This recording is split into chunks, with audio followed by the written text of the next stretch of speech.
উত্তরার দিয়াবাড়িতে ঘটে যাওয়া বিমান বিধ্বস্তের ঘটনায় এখনও স্তব্ধ এলাকা। মাইলস্টোন স্কুল অ্যান্ড কলেজের প্রাঙ্গণে এই ট্র্যাজেডিতে আহতের দীর্ঘ সারি, প্রতিনিয়ত বাড়ছে মৃত্যুর মিছিল। সেনাবাহিনী বলছে সার্বিক নিরাপত্তার স্বার্থে ঘটনাস্থল সেদিন ঘিরে রেখেছিল প্রশাসন। মাসুদ পারভেজকে সাথে নিয়ে জিহাদুল ইসলামের রিপোর্ট।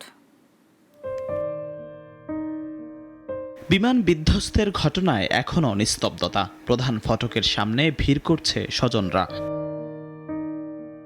মাইলস্টোন স্কুল অ্যান্ড কলেজের হায়দার আলী ভবনটি যেন পরিণত হয়েছে মৃত্যুপুরীতে। কেউ সন্তান হারিয়েছেন, কেউ বাবা মা। অপেক্ষার প্রহর যেন শেষই হচ্ছে না। আইএসপিআর জানিয়েছে হতাহতের সংখ্যা ছাড়িয়েছে ১৫০ শতাধিক, নিহতের সংখ্যাও অনেক। এখনও খোঁজ মেলেনি কয়েকজনের।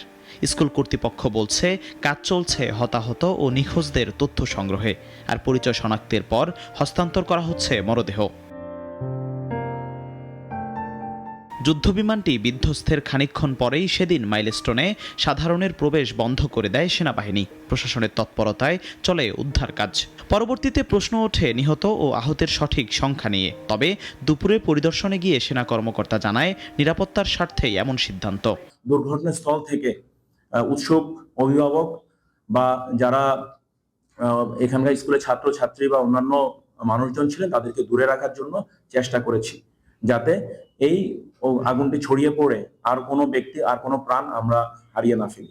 মাইলস্টোনের ঘটনায় নিহত ২ শিক্ষককে দেয়া হবে রাষ্ট্রীয় সম্মাননা। দুপুরে প্রধান উপদেষ্টার সভাপতিত্বে এক সভায় গৃহীত হয়েছে এমন সিদ্ধান্ত। আহতদের চিকিৎসা ও নিহতদের পরিবারকে সর্বোচ্চ সহায়তা দেবে সরকার। সভায় নিহতদের স্মরণে ১ মিনিট নীরবতা ও মাগফিরাত কামনা করে দোয়া করা হয়। এছাড়া শুক্রবার দেশের সব ধর্মীয় প্রতিষ্ঠানে নিহতদের আত্মার শান্তি ও আহতদের সুস্থতার জন্য প্রার্থনার আয়োজনের সিদ্ধান্ত নিয়েছে সরকার।